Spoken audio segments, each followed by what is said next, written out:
The clouds parted over the Isles of Boreas. It was time to choose. The rebellion was in trouble. Ravens were scouting for the secret rebel base. They needed a game changer.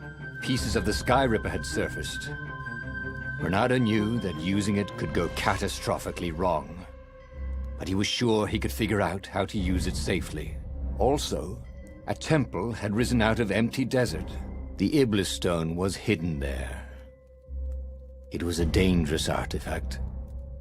It could corrupt its user into a bloodthirsty monster.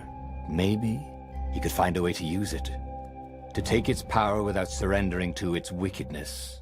And also, his old friend Lapino needed rescuing.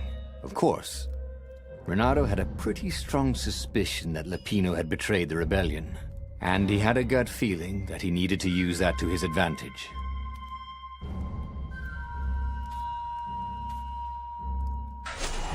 The island was windswept desert. No one went there except ostriches and ostrich hunters. The Iblis Stone. It would whisper promises in his ear, offer him power for blood. But this time, Renardo was sure he could master it. And so, Renardo went ostrich hunting.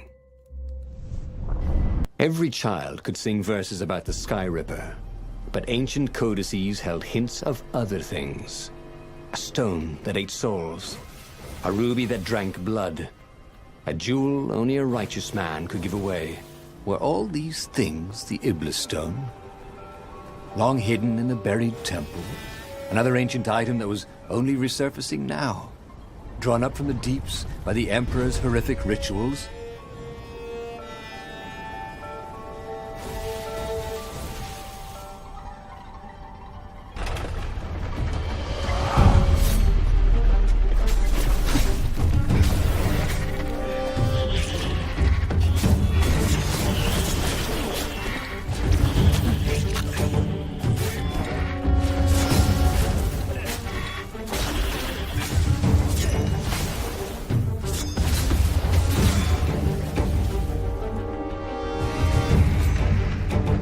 Ravens were already here, cawing in frustration.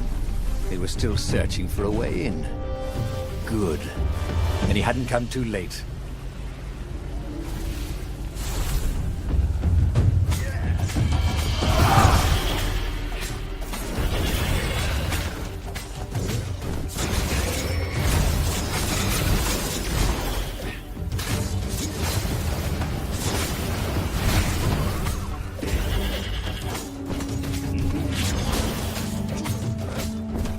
Renardo wondered how his laundress was going to get all these bloodstains out of his tunic.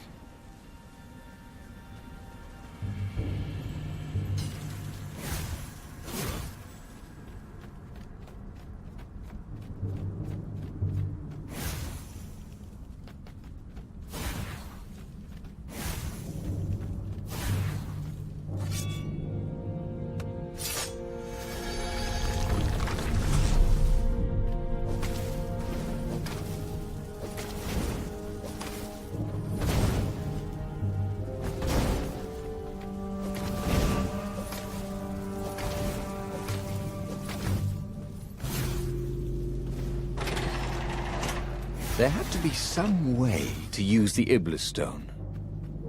It was old, wasn't it? People were so much cleverer now. And Renada was pretty sure he was cleverer than most people.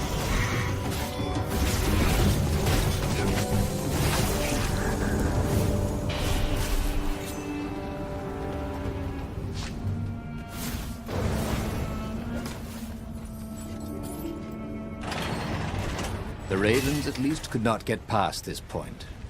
Obviously, the temple builders knew how to deal with tomb raiders.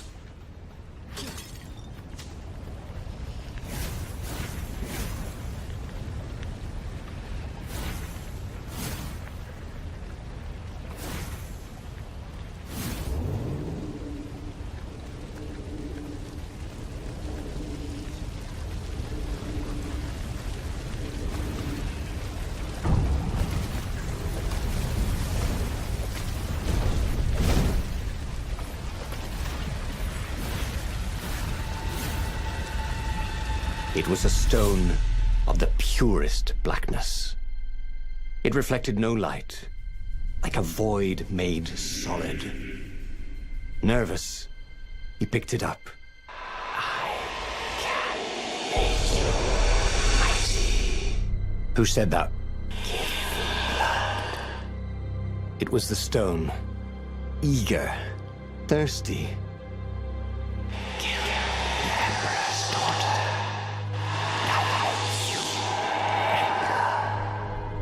That seemed tempting and terribly wrong. Zenobia was the Emperor's greatest general and a potent witch. But they had been close once, and he had a sneaking suspicion the gem would try to control him. Why not capture the core of Sky Ripper instead? It was the eye of a lost god torn out by the transcendent Emperor to power his greatest weapon. "What's the core?" said the stone anxiously. But even though Renardo knew how evil the gem was, he had a clever plan for dealing with it.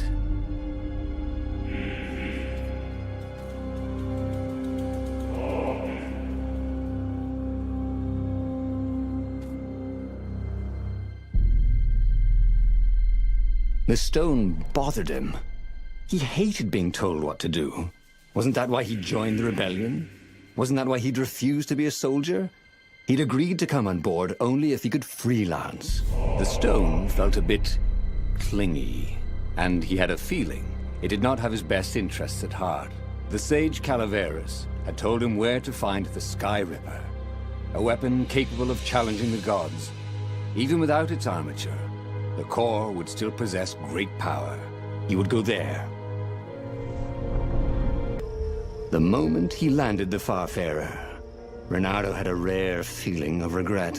It's not too late, he thought. He could turn around and sail for Zenobia's island. He frowned. Wait a minute. He didn't want to kill Zenobia, did he? Sure, technically she was the enemy, but they'd been at Sword Food School together. They'd never been lovers, but somehow they'd been closer. She'd told him every secret about herself. Except the biggest one. That she was the Emperor's daughter. There was something sour in the air. Like the earth had ruptured over something that had been fermenting for a very long time. Hey, did you guys ever learn to swing dance? Oh, well, too late.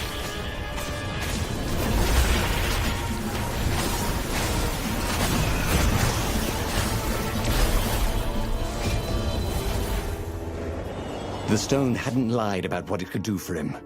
With each raven he cut down, he felt a jolt of power flowing into his arm. "You're weak," whispered the stone.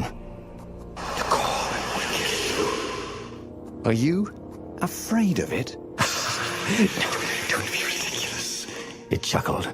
But it's unstable. It will poison you if someone just carry it, and if you try to use it, it will explode catastrophically. Renardo did not trust rocks that talked in his head. He went onwards.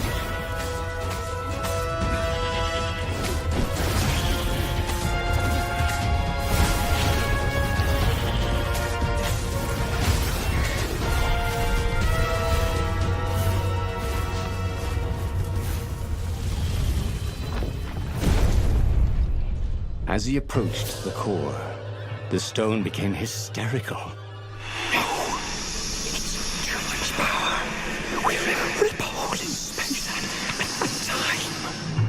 He had a sudden vision of plunging his gauntlet into the core and dying in anguish. That wasn't his vision, was it? The stone had sent him its darkest fears, hadn't it? He had a sudden impulse to do exactly that. He raised his right fist and plunged it into the core. There was a rush of light. He thought he could hear the stone screaming. And then he passed out. When Renardo came to, the core was gone. But the Iblis Stone was no longer black, but glowing with a blue light. And it was silent. "I can't hear you," he sang out, and "You?" It didn't answer. "Ha!" he said. He had defeated the demonic gem with the power of his mind. He felt invincible. It was time to attack the Imperial outpost on the Nexus. Take the battle to the enemy. But among the huge crystals, there was also an observatory. A wise man would probably ask the scientists exactly what he had first. How wise was he?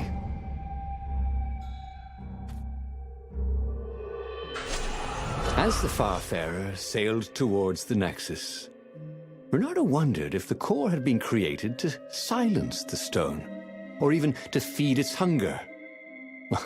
Honestly, he didn't care.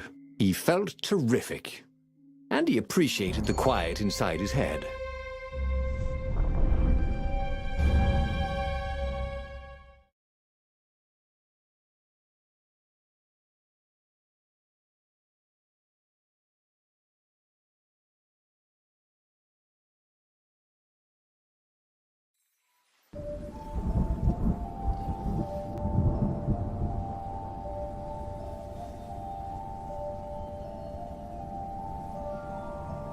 The Nexus was infested with ravens, but that didn't bother Renardo.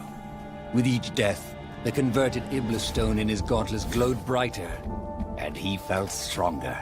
Wow. He was getting a bit bloodthirsty, wasn't he? Well, he wasn't worried. He was a warrior. They're supposed to be bloodthirsty.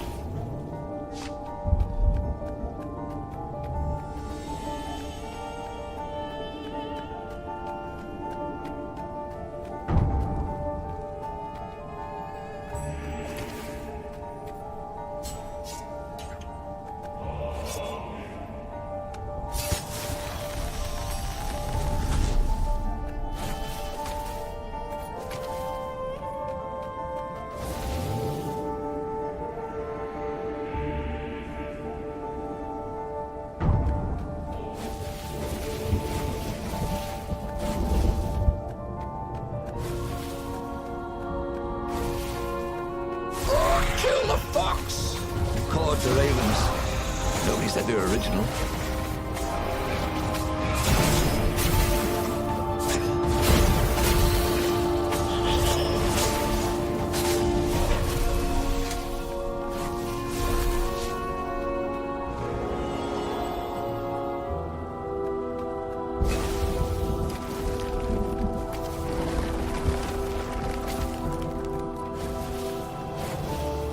The core, absorbed in the stone, was doing its job perfectly. Renardo could feel a little eldritch jolt every time he downed a raven, but then it flowed into the glowing stone the way water flows down a riverbed. It all felt perfectly natural, as if all his life, this was what he had been meant to do.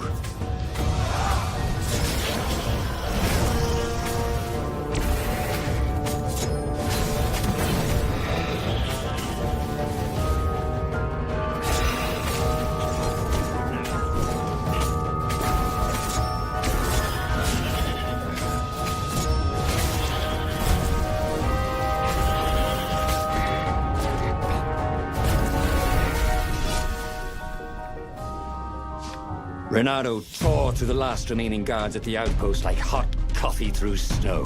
There was a far speaker toad here. He called the council speaker. He knew she would be thrilled. And she was. She wanted him to come back to base. They had plans to discuss and a medal to give him. A large, golden medal. Great, said Renardo. Let's talk about who else I can kill. Then the far speaker croaked again. Hello, Renardo.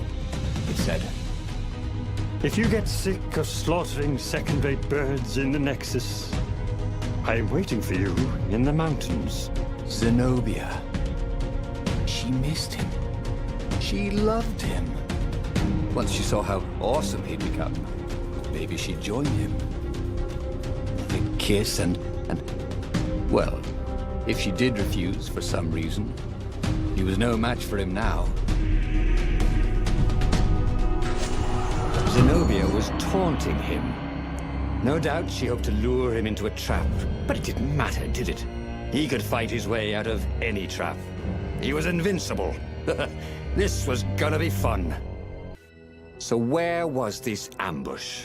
Renardo couldn't wait. At Sword Fu school, she'd always studied a little harder, practiced a little longer, complained really a lot less. And then she'd become a sorceress. He'd always known he'd have to take her by surprise or not at all. But this would be a surprise indeed.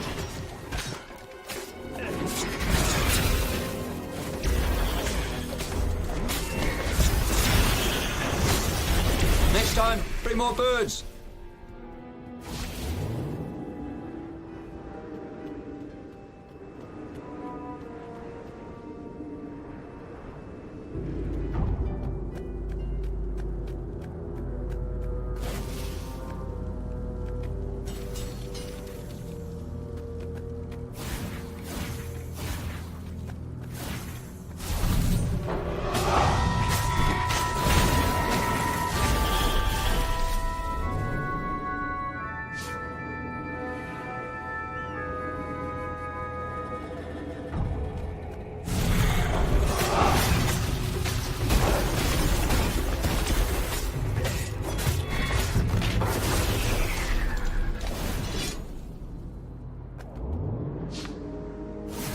The mountain paths were infested with ravens. That was swell. Every time he cut one down, the stone glowed a little brighter. In fact, everything glowed a little brighter. How white the snow was, and how very blue the raven blood was. Seriously, where was she? He wanted to try his new strength against hers.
Renardo felt antsy. He found a source of great power. But instead of joining with the rebels, he was on a fool's errand the Emperor's daughter had sent him on. The rebels were preparing a last-ditch attack against the Imperial fleet, counting on Renardo to show up in time. Would he be too late?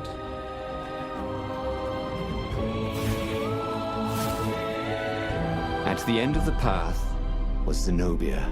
I thought you were going to ambush me, he said, a little put out. I owe you better than that. I know how you feel about me, love. You want to join up with me, don't you?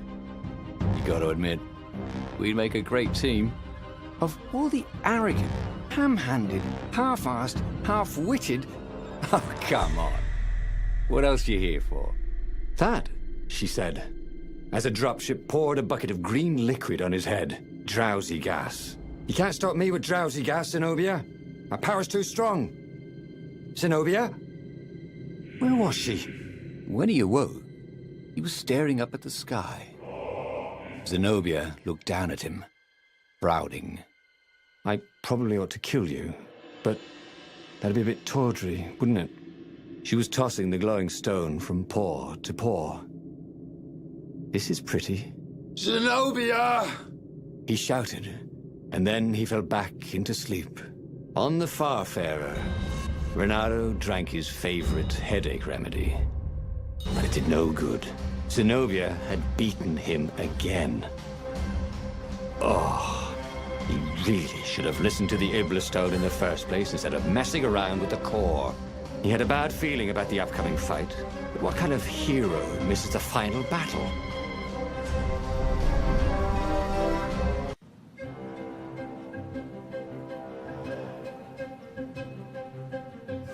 Renardo was bruised and tired. He wasn't looking forward to killing ravens. Didn't even seem scary.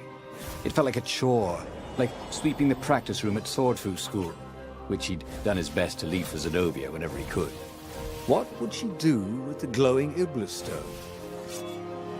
That should terrify him, shouldn't it? But he just felt dull and stupid as he carved his way towards probable doom.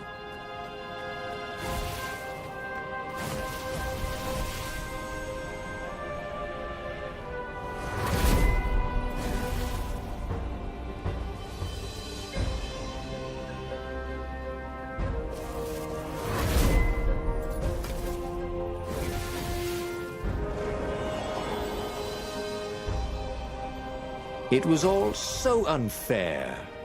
He'd wanted to protect himself, protect the world from the Iblis Stone's hunger for blood and souls. And all he'd done is get mugged.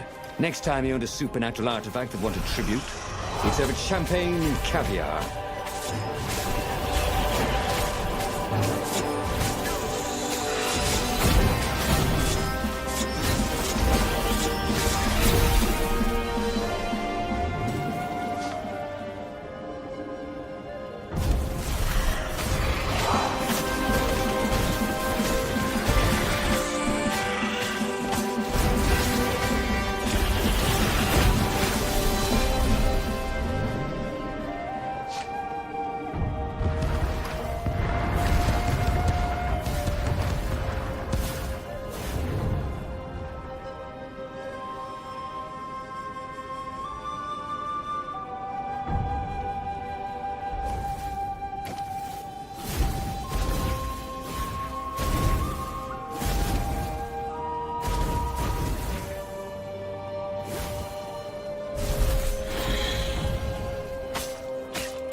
Zenobia was cleaning blood off her sword and weeping.